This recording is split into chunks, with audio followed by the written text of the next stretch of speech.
நட்புகளே வணக்கம். Welcome to Senji bathroom YouTube channel. நான் உங்கள் கனி.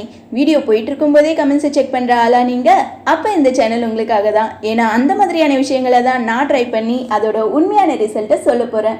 அதனால் கீழே இருக்க ரெட் கலர் பட்டனையும் பெல் சிம்பிளையும் கிளிக் பண்ணி என்னோட சேனலை மறக்காமல் சப்ஸ்கிரைப் பண்ணிக்கோங்க. நான் இது வரைக்கும் ட்ரை பண்ணாத காயில் இந்த சுண்டைக்காயும் ஒன்று. ஏன்னா அது காயே கொஞ்சம் கசப்பாக தான் இருக்கும். அதில் குழம்பு வச்சா குழம்பு எங்கே கசப்பாயிடுமோன்னு சொல்லிட்டு செய்ய மாட்டேன்.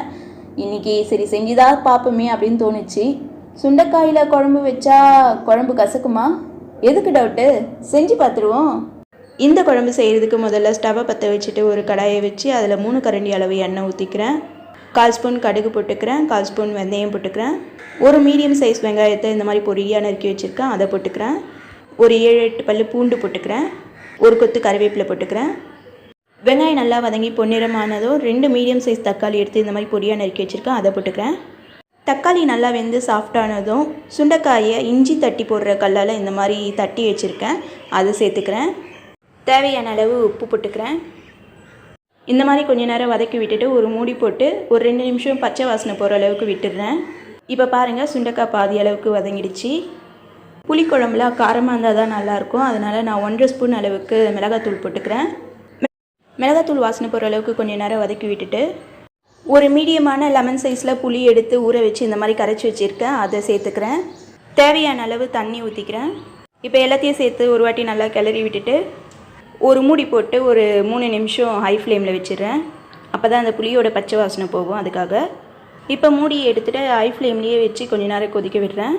குழம்பு நல்லா திக்காகி இந்த பதத்துக்கு வந்ததும் நான் ஸ்டவ் ஆஃப் பண்ணிடுறேன். அவ்வளோதான், சுண்டி இழுக்கும் சுண்டைக்காய் புளிக்குழம்பு சூப்பராக ரெடி ஆகிடுச்சு. இந்த வாசனை ஒன்றே போதும், நீங்கள் என்ன வேலை பார்த்துட்டு இருந்தாலும் உடனே உங்களை சாப்பிட சுண்டி இழுக்கும். அதனால தான் இதுக்கு சுண்டி இழுக்கும் சுண்டைக்காய் புளிக்குழம்புன்னு பேர் வச்சுருக்கேன். சும்மா சொல்லலைங்க, இந்த சுண்டைக்காய் புளிக்குழம்பு ரொம்ப ரொம்ப சூப்பராக இருந்துச்சு. அதுவும் அந்த ஃப்ளேவர் இருக்கே பா, வேறு லெவல். நம்ம புளி ஊற்றி கொதிக்க வச்சோம் பார்த்தீங்களா, அப்போவே வீடு முழுக்க கும்முன்னு அவ்வளோ வாசமாக இருக்குது. ரொம்பவே டேஸ்ட்டாக இருந்துச்சு. என்ன மாதிரி சில பேர் இந்த காயில் குழம்பு வச்சா கசக்குமோன்னு சொல்லிட்டு நினச்சிட்டு இருப்பீங்கள்ல, அவங்களுக்காக சொல்கிறேன். நான் இந்த குழம்பு செய்கிறதுக்கு முன்னாடி ஒரு காய் பச்சையாக எடுத்து கடிச்சு பார்த்தேன். வாயிலே வைக்க முடியாத அளவுக்கு அவ்வளோ கசப்பு. அதுவே நான் குழம்பு செஞ்சுட்டு அந்த சுண்டைக்காயை எடுத்து சாப்பிட்டு பார்த்தப்ப சுத்தமாக கசப்பு இல்லைன்னு சொல்ல மாட்டேன், ஆனால் கசப்புன்னே சொல்ல முடியாத அளவுக்கு ஒரு சின்ன அளவுக்கு தான் கசப்பாக இருந்துச்சு. ஆனால் அந்த கசப்புமே ஒரு வித்தியாசமான சுவையில் இருந்துச்சு, டேஸ்ட் பண்ணுற மாதிரி இருந்துச்சு. அந்த கிரேவியில் சுத்தமாக கசப்பே தெரியல, அந்த ஃப்ளேவர் மட்டும் நல்லா இறங்கி சூப்பராக இருந்துச்சு. ஸோ கண்டிப்பாக ட்ரை பண்ணி பாருங்கள் நட்புகளே.